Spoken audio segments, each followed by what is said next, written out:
गोरगरीब जनतेला स्वस्त दरात पोटभर जेवण देणारी शिवभोजन थाळी ही योजना सुद्धा बंद होण्याच्या मार्गावर आहे।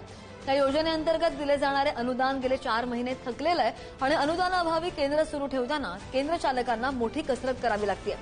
अनुदानच नसेल तर ही केंद्र चालवायची कशी असा सवाल केंद्र चालक उपस्थित करताना पाहायला मिळतात। ही योजनाच आता आर्थिक अडचणीमध्ये आली आहे। शिवभोजन थाळी यासाठी ज्या महिला काम करत होत्या त्या महिलांनी आंदोलनाला सुरुवात केलेली आहे। करोनामध्ये आम्ही भरपूर साथ केली, गरीब गोर लोकांना आम्ही जीव घातला। अहो थांबा ना, आम्हाला 2 मिनिट बोलू द्या। ओ थांबा, अवल महाराष्ट्रातल्या शिवभोजनवाल्याचे बिल एकही पडलेलं नाही। 7 महिने त्याला दिलेले नाहीये। 2 लाखाहून जास्त लोक दर महिन्याला शिवभोजन थाळीचा लाभ घेतात।